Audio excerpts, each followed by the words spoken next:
గెలుచుకోవడం కోసం చేసే యుద్ధం కంటే వదులుకోవడం కోసం చేసే త్యాగం గొప్పదని తెలుసుకున్నాను. అందుకే నీ భర్త కోసం నా గుండెని ఇద్దామని నిర్ణయం తీసుకున్నాను. ఒకప్పుడు నీ ప్రేమను గెలవటం కోసం చచ్చిపోవాలనుకున్నాను. కానీ ఇప్పుడు నీ భర్త మీద నీకున్న ప్రేమ ఓడిపోకూడదని చచ్చిపోతున్నాను. నేనే నిర్ణయం తీసుకోవడానికి ముందు అమ్మవారి గుడికి వెళ్ళాను.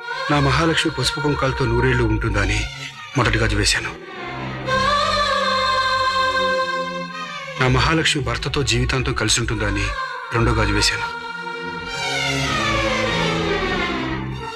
నా మహాలక్ష్మి పిల్లా పాపలతో సుఖంగా ఉంటుందా అని మూడో గాజు వేశాను.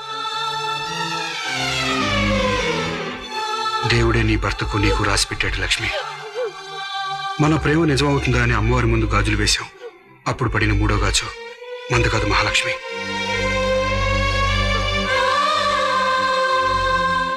ఆ గాజు కూడా